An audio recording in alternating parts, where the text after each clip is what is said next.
15 సంవత్సరాలుగా అంటే 2009 నుంచి ఈ రోజు వరకు జగన్మోహన్ రెడ్డి గారికి ఒక పాలేరులాగా నేను పనిచేశాను. చిత్తశుద్ధితో నిజాయితీగా పనిచేశాను జగన్మోహన్ రెడ్డి గారికి. చంద్రబాబు గారు నాయుడు ఎంత దూరమైనా పోయి విమర్శించేటటువంటి స్థితిని తీసుకెళ్ళాను నేను. కానీ జగన్మోహన్ రెడ్డి గారు నాకు ఇచ్చినటువంటి రివార్డ్ ఏందని అంటే పొగబెట్టి బయటకు పంపించడం, కోటరీ మాటలు నమ్మి. ఇది ఆయన చేసినటువంటి నాకు సహాయం. ఇదే జగన్మోహన్ రెడ్డి జైల్లోంచి బయటకు వచ్చినప్పుడన్నా మినిమం కర్టసీకి ఒక కాల్ చేసి, అమ్మ మనది రాజకీయ అనుబంధం కాదు, మనది కుటుంబ అనుబంధం, రాజకీయాలు కాదు, మీరు వస్తూ ఉండాలి పోతూ ఉండాలి అని ఒక మాట చెప్పుంటే ఎంత హ్యాపీగా ఉంది. అన్ని కూడా అనలేదన్న. అయితే ఎప్పుడైతే విజయమ్మ నాంపల్లి కోర్టులో నేను వైఎస్ఆర్సీపీలో నిలబడ్డప్పుడు మాకు ఎలక్షన్ వయలేషన్ కేసు అయితే వాళ్ళు రాక చాలా రోజులు, మొన్న అయిపోయింది నా కేసు, అప్పటి నుంచి 2008. అయితే వచ్చిండ్రు, మేము వాళ్ళు వచ్చినా కూడా వాళ్ళు వేరే రూమ్లో ఉన్నారు, మేము పోయి కూడా కలవలేదు.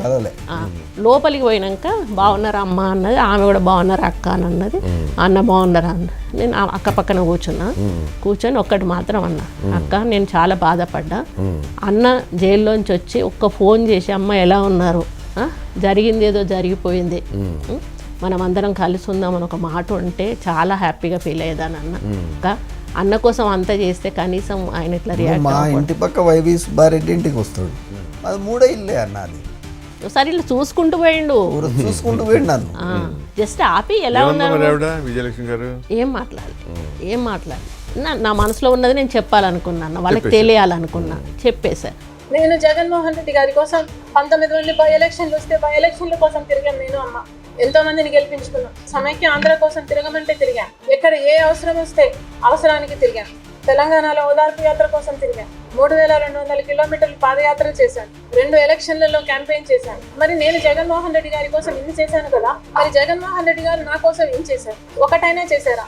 ఒక్క మేలైనా చేశారా? జగన్మోహన్ రెడ్డి గారి జన్మంతటికి తన చెల్లెల కోసం ఇది చేశాను అని జగన్మోహన్ రెడ్డి గారు చెప్పుకోగలరా? ఈరోజు జగన్మోహన్ రెడ్డి గారు నాకు, నా బిడ్డలకు అన్యాయం చేస్తున్నారు అన్నది పచ్చి నిజం.